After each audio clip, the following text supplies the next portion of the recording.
Olá, tudo bem? Vamos continuar com as nossas aulas de agricultura de precisão.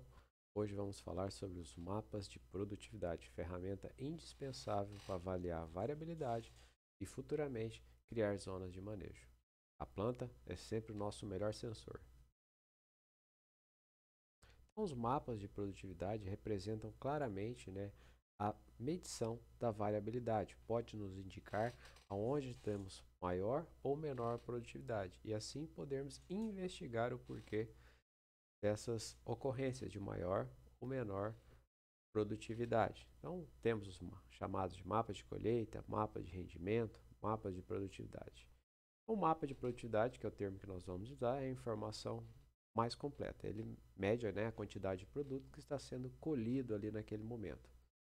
Uma coisa que é importante nós frisarmos é que esses dados que nós obtemos das colhedoras hoje equipadas com os monitores de produtividade é que temos que tratar esses dados, porque eles vêm com inúmeros erros. Então, outras formas nós já dissemos de entender a variabilidade por meio da planta é utilizando as fotografias aéreas, que podem ser por meio de satélites, por meio de drones. São informações também que ajudam e se correlacionam com a produtividade, como é o caso do NDVI e os diversos índices de vegetação. Eles são importantes para se correlacionar com a produtividade. E demais sensores de dossel, como os fluorômetros, os SPAD, que podem ser utilizados para a medição da clorofila em loco. A função do mapa de produtividade para nós, ele representa as relações de causa e efeito, né? Vai mostrar aonde está ocorrendo a maior e a menor produtividade. Nós identificamos essas regiões e a partir da identificação dessa região nós começamos a fazer outras investigações. Tá? E uma função importante também é a reposição de nutrientes. Muitos algoritmos de fertilidade utilizam a produtividade anterior ou estimada para se fazer o balanço, né? E a recomendação de nutrientes. E é importante para nós, para fins de geração de zona de manejo, ela é uma variável estável, né? Apesar de ter a variabilidade temporal aí associada, né, à produtividade, como já vimos anteriormente, ela é uma informação que nós utilizamos para gerar a zona de manejo. E também nós podemos relacionar com a qualidade do produto esses mapas. Então nós temos que utilizar informações de diferentes safras, né, variabilidade temporal, conhecer outros fatores imutáveis, como argila, relevo, drenagem, são fatores que podem interferir no mapa de produtividade.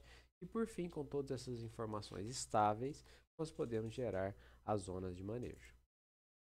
Então, é importante para nós para gerarmos e fazermos a gestão localizada da lavoura.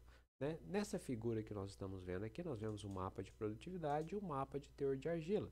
Vocês podem observar que, de acordo com o teor de argila, nós temos uma maior produtividade. Você vê que nessa lateral aqui nós temos uma maior produtividade, que está associada à maior quantidade de argila, enquanto que a menor produtividade está associada à menor quantidade de argila.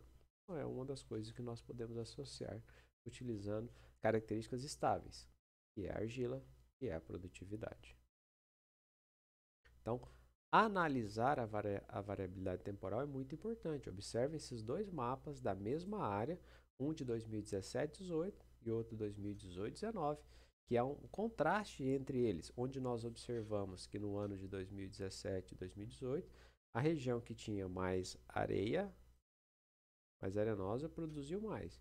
Já no ano de 2019 foi o contrário, a área de mais argila produziu mais, ou seja, aqui tem a ver com a característica de regime pluviométrico.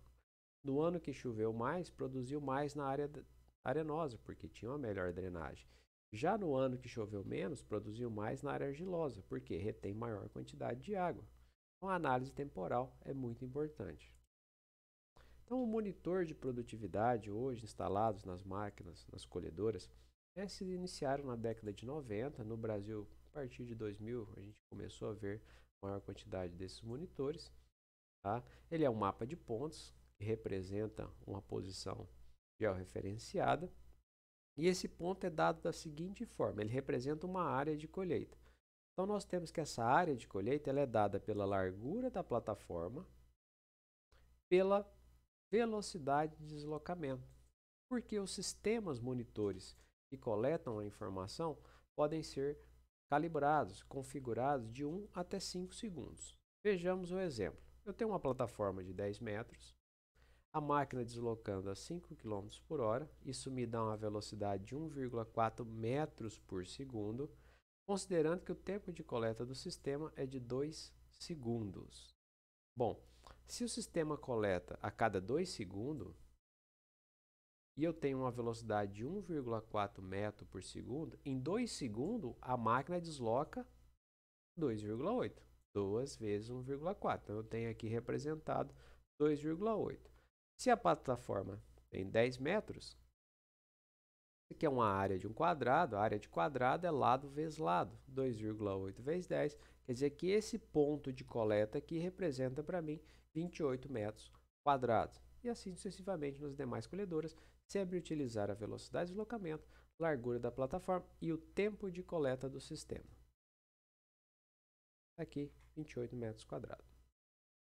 Então, o que é um monitor de produtividade? Ele é um conjunto de sensores que se agrupam para termos como resultado a produtividade em quilos por hectare. Então, ele tem um sensor de fluxo, de massa, que vai medir essa quantidade, velocidade, sensor de umidade, que é importante nós sabermos se está mais úmido, menos úmido, isso vai afetar o valor da produtividade. Nós corrigimos para um valor padrão em função de cada cultura.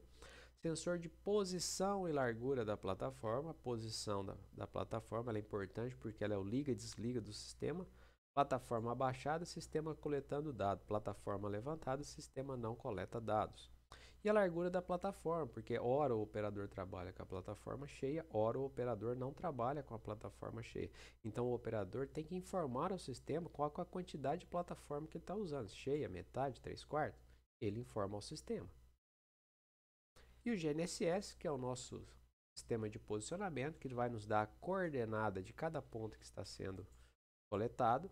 Nós temos o monitor em si, que é a interface com o operador, e um computador lá com a CPU, HD, que vai fazer o armazenamento das informações. Então é um conjunto de sensores que vai nos dar esse monitor de produtividade e ao final nós vamos ter a coordenada georreferenciada, o valor da produtividade, umidade e demais características que são anotadas juntos. Então nós temos aqui um exemplo de um mapa, de um dado, de um arquivo de produtividade. Eu tenho latitude, longitude, latitude, eu tenho a característica aqui da posição, eu tenho a elevação do terreno, a faixa de largura está sendo colhida, a umidade, a massa do produto úmido, a massa do produto seca, a velocidade e a data de colheita. São as informações que ficam registradas em um arquivo que nós obtemos de uma colhedora. Para processar esses dados, nós temos sempre normalmente uma rotina. As empresas possuem softwares específicos aonde os dados têm que passar para vocês poderem exportá-los em um arquivo que seja editável em outro software. Normalmente, nós pegamos o dado lá da colhedora por meio de um pendrive, colocamos em um software da empresa e vamos exportar depois esses dados, seja em CSV, seja em um arquivo Shape, para nós podermos utilizar em softwares específicos de processamento de dados de agricultura de precisão. O exemplo que nós vamos utilizar aqui é o QGIS. Com os monitores de produtividade, nós temos os sensores de fluxo, que vai medir a massa de produto que está sendo colhido. Tá? Nós temos os sensores gravimétricos, que são instalados ao final do elevador de grãos limpos da colhedora, chamado de placa de impacto. Então ele tem uma célula de força aqui atrás e vai medir o quanto de força que está sendo aplicado pelos grãos ao se chocarem com essa placa, e aí é convertido em quilos por hectare. Então, a placa de impacto é muito tradicional, é o que normalmente vem instalado de fábrica nas colhedoras. Volumétricos, quantidade de grãos com base na medição do volume que está sendo colhido. Eu preciso saber aqui da densidade de grãos. Os sensores de faixa de luz, eles são instalados no elevador de grãos limpos e é um facho de luz que fica entre o elevador. E aí o grão, ao passar, interrompe esse facho de luz. Então o tempo de interrupção do facho de luz irá nos mostrar, depois com a densidade de grãos, qual é a massa que está sendo colhida ali. Outro que nós utilizamos, que também precisa da densidade do grão, é o sensor de roda de paz. Como vocês podem ver nessa imagem, ele é tipo uma roda de paz. Ele tem um sensor óptico que mede quanto que o grão encheu essa caneca. E aí esse aqui tem um volume conhecido. À medida que ele vai girando e descarregando, você tem quantas descargas aqui, considerando o volume, e você sabe quanto está sendo produzido. Sensor de umidade, que pode ser instalado no elevador de grãos limpos ou dentro do graneleiro, mede justamente a quantidade de umidade, é a mesma que nós utilizamos no laboratório, é o princípio de capacitância. A calibração do monitor é extremamente indispensável no início de cada safra. Como eu faço isso? Eu preciso ter uma balança, eu preciso colher, fazer a colheita, encher um graneleiro e aí fazer a descarga desse graneleiro em um veículo que esteja em uma balança. E aí eu vou ter a massa registrada pela colhedora e vou ter a massa real. Eu insiro essa massa real no sistema e o sistema vai calibrar, né, vai gerar uma curva de calibração e vai corrigir os dados. É muito comum nós termos lá o produtor que não tem essas balanças individuais de eixo, como nós vemos aqui nessa imagem, carregar um caminhão, 3, 4 graneleiros, leva o caminhão até o armazém, ele vai ser pesado lá, obtida a massa, e aí volta com a informação de 3, 4 graneleiros. Também é possível, demora um pouco mais, mas é uma maneira. O importante é que o monitor seja calibrado. Processamento dos dados. Então, como eu disse, o mapa de produtividade, ele vem com inúmeros erros, ele é uma característica XY que a gente viu lá, longitude, latitude, produtividade e outros parâmetros. Tá? Como vocês podem ver nessa imagem, ele é um mapa de pontos, nós já vimos quanto que mede cada ponto desse, ele é uma área conhecida, tá? E é importante nós filtrarmos, porque ele vem com muitos erros, tá? De 10 a 20 mil pontos de erros dentro de um mapa de produtividade. Aqui nessa figura nós observamos os dados brutos obtidos de uma colhedora, tá? Dados variando de 0 até 50 mil, tá? Quilos soja, uma produtividade surreal, e aqui um gráfico mostrando os dados líquidos filtrados. Veja que os dados variaram em média de 2.400 até próximo de 5.000 quilos. Então, esses são os dados reais. Você veja que a quantidade de erros estava enorme aqui dentro desses arquivos brutos. Então, eu preciso filtrar. Como filtrar? Posso fazer no Excel, tirando os dados discrepantes, maiores e menores, que saltam aos nossos olhos. Posso entrar com esses dados num software específico e fazer um corte estatístico, normalmente de 1, 2 a 3 vezes o desvio padrão. Né? Normalmente tudo que está acima de 3 vezes o padrão pode ser descaracterizado. Isso é uma das informações que nós temos na literatura. Ou uma análise visual ponto a ponto do QGIS, tirando realmente o que é dado discrepante do que é informação verdadeira. Conseguimos fazer isso em um software de agricultura de precisão. Então, os erros que podem acontecer nesse mapa de colheita: posicionamento incorreto, tá, do GNSS, falhas no sensor de produtividade, o valor real obtido, posição da plataforma, já falamos, né? Plataforma baixada, sensor coletando os dados, plataforma levantada, sistema desligado. Falhas em outros sensores, largura incorreta, como eu disse lá atrás, é o operador que informa ao sistema quanto de plataforma está sendo utilizado para a colheita. Tempo de enchimento, tempo de retardo, né? Nós vamos ver um gráfico exemplificando esses dois, dentre outros.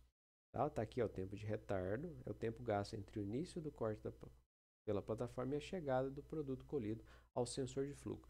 Quanto tempo que o grão demora para sair da plataforma até chegar no sensor que está posicionado lá no final do elevador de grãos limpos. Esse é o tempo de retardo. Então, nós temos aqui o posicionamento incorreto. Vocês podem ver aqui uma diferença, que é um erro de GNSS entre as passadas, que tem uma maior e outras menores. É um erro de posicionamento. Falha no sensor de produtividade, que podem acontecer. Como também aqui já tem um outro erro de plataforma abaixada. O operador colheu e a plataforma estava abaixada, não estava registrando nenhum dado. Você veja aqui, ó, esses números zigue-zagues aqui é um erro comum que a gente vê de posição da plataforma, que o operador não estava colhendo e transitou com a plataforma abaixada, mostrando claramente aqui um cuidado do operador em não levantar a plataforma ao se deslocar. E o tempo de retardo e o tempo de enchimento. Tempo de retardo, tempo gasto entre o início, tá, até que o grão chega no sensor. Tempo de enchimento é o tempo que a colhedora vai demorar para entrar em regime de trabalho, não tempo de retardo. Na hora que ele começou a colher até o primeiro grão aparecer no sensor. Depois o tempo de enchimento é o tempo que ele vai demorar. Ele começa a colher até estabilizar o fluxo dentro da colhedora. Então, essas são as principais informações do mapa de produtividade. Tchau e até a próxima.